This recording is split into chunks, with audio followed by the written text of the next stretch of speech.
如果大家喜歡我呢條片嘅話，記得 like、share 同埋 subscribe， 撳埋個鐘仔啊，咁咧就遲啲有片出嘅時候就會自動通知你㗎啦。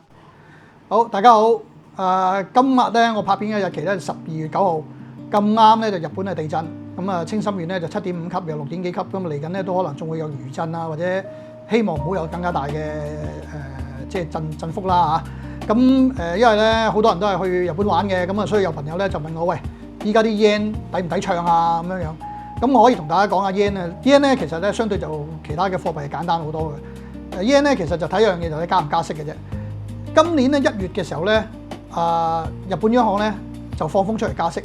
咁個1月24號日本央行咧係開會之後咧，果然1月24號加息。咁個 yen 咧就由1月初1月頭啦，因為當傳咗出嚟話日本會加息嘅時候咧，日本紙會加息咧，個 yen 咧就由大概1美元對160咧就開始升。咁啊，然後1月24號咧確實咗加息之後咧，佢係繼續升，升到咧係大概咧係今年嘅4月21號嗰個 week 咧，由160左右嘅美元咧，1美元對160 yen 咧係升到140幾嘅，咁啊升幅都幾多嚇。咁啊咁啱依家拍片咧，咁啱又係啦。咁啊過去1-2個禮拜咧，亦都日本央行咧傳出嚟咧係會加息。咁個 yen 咧亦都係咁啱，亦都咧去到160左右咧又掉頭。咁依家我哋今日講緊拍緊片嘅時候咧，就155點幾啦，係即係1美元對155點幾，即係升咗㗎啦，升咗。咁 hopefully 咧，如果佢下個禮拜12月18號咧，日本央行開會咧會加息嘅。1月份咧央行會再開會，但係佢會1月份咧都有90%嘅機會咧係加息㗎啦。咁所以咧，大家都係炒加息嘅時候咧，個 yen 咧就一定係升㗎啦。咁可能咧都會係去翻150或者140幾啊呢啲區間啦。咁所以咧，如果你係嚟緊呢1-2個月我去旅行喎，咁要買啊，咁我覺得咧你應該去買定先啦，好嘛？咁啊可能慳翻，你可能使1萬幾千，使1-2萬點都好啦，咁啊可能慳翻100-200蚊港紙，300-400蚊港紙咁啊都好啊，攞嚟食下嘢都開心嘅。咁呢個咧就係我簡單啲睇 yen 嘅睇法。不過咧有一樣嘢啦，大家要留意，佢除咗加息因素咧係推動佢升之外咧，佢好多時候會跌嘅。呢個係我個人睇法啦。未經證實，因為喺政治上咧，日本咧係美國嘅打手嚟嘅。其實美國咧就操控咗日本咧，某程度咧嗰個 yen 嘅升跌，尤其依家咧成個大趨勢咧，嗰個美元咧係弱美元啊嘛。咁其實特朗普咧就唔係話公開話咧就想個美元弱嘅。咁但係因為咧國債嘅問題啊，好多原因咧，主要係國債啦，咁啲人又唔信美金啦，咁變咗咧就買少咗國債，走去買黃金，咁變咗咧嗰個美金咧就一路又會弱嘅。咁轉弱，咁但係佢基本上佢唔想太弱咧，咁佢能夠控制到啊，喺政治上控制到咧就日本。咁所以當日本咧佢唔係加息嗰段時間咧，或者係加息潮嗰段時間咧，好多時候咧日本紙咧就係跌嘅，因為佢跌咧就會托住美金升啊嘛，咁啊會令到美金呢個跌嘅幅度咧係會拖慢咗，係會令到佢緩慢咁下跌。所以某程度咧，我個人覺得咧，其實好多年咧其實係好政治化嘅個 yen。升同跌係某程度咧，俾美國係影響到政治上係影響到。咁呢個咧，大家都不可不知。講過 yen 啦，都講翻少少黃金啦。上次拍片嘅時候咧，我曾經同大家提過，黃金咧依家喺4100或者係左右啦，徘徊啊咁樣。咁依家咧去到今日拍片12月9號啦。咁我曾經講過咧，我估計咧黃金咧去到12月中，即係15、16號左右嗰個禮拜，即係下個禮拜，可能有機會咧係有個突破點㗎啦。咁佢會到突破點之前咧，可能會稍為係略摸跌一跌咁樣啦。咁但係跌極都咧，因為佢已經形成咗一個叫做叫對稱三角形喺裏邊挫下。呢個對稱三角形咧就不嬲咧都喺幾時咧就係大概喺依家咧就喺4120中間咧挫上挫落啊。咁我估計呢個挫上落咧都會持續咧去到下個禮拜，可能咧會挫到喺4100邊左右都唔出奇嘅，會可能挫低少少。咁大家咧可能都會留意下咧，把握下機會，因為咁啱咧就12月10號日本央行開會啊嘛。你有可能咧就係嗰個係一個觸發點嚟嘅。咁喺呢個9號同18號之間咧，大家就睇住個黃金啦，係咪咧會有機會係稍微低啲，低翻少少幾廿蚊美金咁有機會咧就可以買㗎啦咁。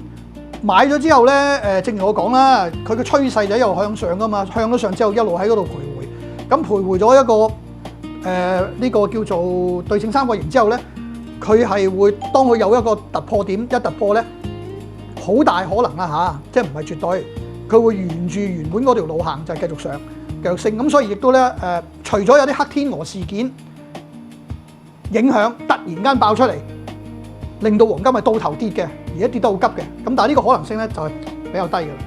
咁你會問我咧，喂，嚟緊呢一年點樣升啊？升幾多啊？嗱，依家出邊好多人講咧5000幾嘅，其實我好同意嘅。我自己私人睇咧，應該5500蚊左右啦。嗱，但係咧，你問我會係要用幾多時間升？嗱，呢個好緊要。我曾經同大家講過，黃金咧係今年1月頭開始升，同個 yen 一樣同步嘅嚇，就係去到4月升到4月中，就係特朗普咧開始講關稅嘅時候咧，就升到3500美金，嗰陣時2600幾就升咗900蚊呢個金嘅，升咗30%幾。咁啊咁巧咧，個 yen 又係加息，又係同個黃金一齊同步咧，係升足差唔多4個月。今時今日咧，咁啱呢段時間12月咧，日本央行又唱加息喎。咁個黃金咧，其實喺4000蚊左右咧開始咧，11月17號嗰個 week 啊，開始咧就係日本央行開始傳出嚟會加息，可能會加息嘅時候咧，開始咧嗰個黃金咧。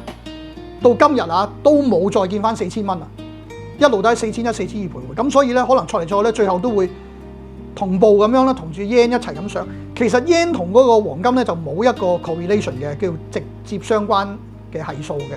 咁唯一個可能咧就係點解會一齊升咧？就係兩個原因啫。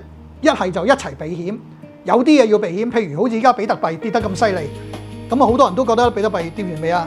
你問我或者好多人話俾你聽係未跌完嘅。可能要去到2026年下半年啦，有機會先跌完。咁咧，比特幣就睇下先啦。跌到幾萬啊、5萬、6萬啊、4萬啊，有啲機會嘅。咁啊，佢跌得嚟可以好誇張嘅。咁大家都估唔到跌幾多。我可以話咧，基本上都未跌完。咁啲人啲錢出咗嚟之後買乜嘢啊？咁咪走去買避險咯，咪走去買黃金咯嚇，或者亦都可能拍喺 yen 嗰度嚇，亦都有可能。咁啊，第一日本股市咧就都幾高下。咁因為咧受到呢個加息嘅傳聞咧推動咧，日本股市咧就開始下跌嚇，亦都有係見頂回落嘅跡象，開始好明顯㗎啦。咁亦都加上咧中國變相制裁咗日本啦喺經濟上，咁咧日本嘅經濟咧嚟緊都係比較麻煩啲啦。咁變咗咧嚟緊呢1-2個月可能日本嘅股市會跌，咁變咗咧啲資金咧如果避險咧就好大機會拍咗去黃金，咁啊黃金咧推動黃金下一波上升。即係我哋講個爆發點咧就講個 market sentiment。好多基本因素話，喂，央行買金呢啲嘢，大家都聽咗成千次啦，大家都唔需要再講啦。呢啲係一啲我哋叫做啲叫剛性需求，好似買樓咁啊，即係央行都一路要買嘅啦。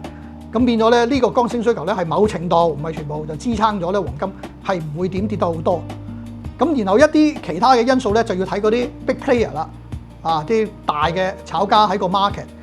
咁我哋記得咧，曾經早10月中嘅時候，黃金由最高接近4400跌到3900、3886，跌咗成500蚊美金。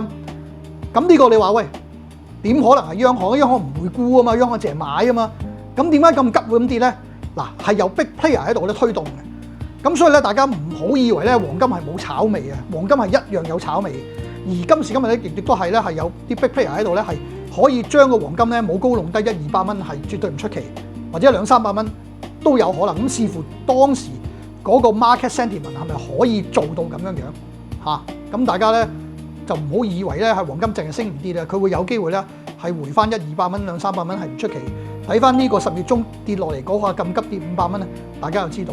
嗱，我講翻黃金嘅升浪，今年1月頭升到4月中3500，升過900蚊金，升幅30幾%升完，跟住4月中去到8月尾呢段時間咧，就喺個叫做對稱三角形嗰度錯嚟錯去，即係3000至到3500啦，或者 roughly 3100至到呢個3400，錯上錯落錯咗4個月。咁佢升咗4個月左右，又挫咗4個月，跟住就又再砰砰聲升啦。咁啊，啱啱呢一陣咧，呢個浪咧就係升咗9個禮拜。OK， 9個禮拜，咁就係由呢個3310就升到4381，嗰個升幅咧又係差唔多30幾%。咁啊，今次用得好短啦，9個禮拜。上次講過啦，嗱，佢升咗9個禮拜，如果我哋係咁樣睇翻咧，佢嘅消化期咧亦都大概9個禮拜。That's why 咧，我自己咁樣估啊，覺得咧就應該估計啊，大概都係9個星期，所以12月中左右咧有機會係即係會有突破點嘅嚇，或者可能唔係10月中咧，可能係咁上下啦。因為好多時候就會趁個市整咧，就會偷步上咗去先。咁2015年12月23號黃金1046最低嗰陣時咧，就喺10月23號築底上就上升，1446蚊就係10年前嘅2015年12月23號。咁嗰陣時咧，大家記得咧又係 Christmas 啊，聖誕又係個市好靜嘅時候咧，咁啊偷雞又喺度上。咁所以咧，大家密切留意住啦，下個禮拜。咁啊呢個禮拜咧，禮拜4咧，11號咧就係央行加息啦，美國聯儲局係議息，咁議息咧就好大機會都係減息噶啦。咁但係咧點到咧呢個影響咧，可能因為大家都知道晒咧係減息啦，咁所以咧個影響未必係咁大。咁嚟緊個觸發點咧有機會咧就係睇下日本央行下個禮拜4會唔會導致到咧係嗰個黃金有突破點，亦都睇下啲 crypto 啦會唔會係有啲啦。咁而啱啱我拍片今日咧。睇到港股咧都比較回得多啲，咁股市會唔會有機會會落咧？如果比較有明顯啲嘅跌幅，跌1000幾百點或者跌多少少，咁亦都會咧係促使到呢啲錢去避險嘅。咁呢一波咧會推上去。咁你問我會用幾耐時間升咧？5000幾？嗱，好多人咧就話估下年幾時唔講啊？可能年底前升到5000或者5000以上。但係如果你睇到咧嗰個黃金嗰個升浪咧，一浪就急過一浪，年頭又用4個月，最近呢次用咗9個禮拜，9個禮拜係2個零月啊。如果呢一波升而有一啲爆炸性嘅新聞，嗱我自己睇咧，除咗央行、日本央行加息，咁會有機會咧係一個觸發點係黃金升。另外一個觸發點咧就係美國聯儲局會選新嘅。呢個聯邦儲備局局長就係下年咧5月咧係接替現任嘅聯邦儲備局長啦。咁特朗普咧基本上已經係 final interview 咗3個噶啦。咁佢等緊時間公佈係佢會揀嘅人選。咁依家好多人咧都會覺得咧係會揀一個叫做中文我哋譯名叫哈塞特，就係佢嘅老友。咁啊佢咧就好支持特朗普咧就減息嘅。咁如果一旦呢個消息係喺下個禮拜或者聖誕呢個時間係公佈咗出嚟咧，亦都會令到咧係黃金嗰個升幅咧係夾雜咗呢啲突然間嘅利好因素咧係一波衝上去嘅。嗱，如果我純粹係我個人觀點，因為佢每一次升浪係一浪就急過一浪咧，你問我咧今次有機會咧真係有可能咧分分鐘咧唔使9個禮拜嘅，即係唔使2個半月咧，真係有機會衝到咧唔好話5000啦，4800、4900咧都絕對唔係難事。因為依家有一個情況就係黃金咧已經唔係純粹央行買，就有好多 big player 喺度炒緊。咁佢要炒咧，佢要 realize 嗰個利潤咧，能夠去到30幾%，佢能夠做嘅咧，梗係越短越好。因為越急嘅時候咧，好多投資者亂噶嘛。因為佢一急起嘅時候咧，佢就會挫得好犀利嘅，個波幅好高。咁嘅時候咧，好多人咧就頭都暈埋嘅。咁對於嗰啲 big player 咧，佢會套現咧係有利。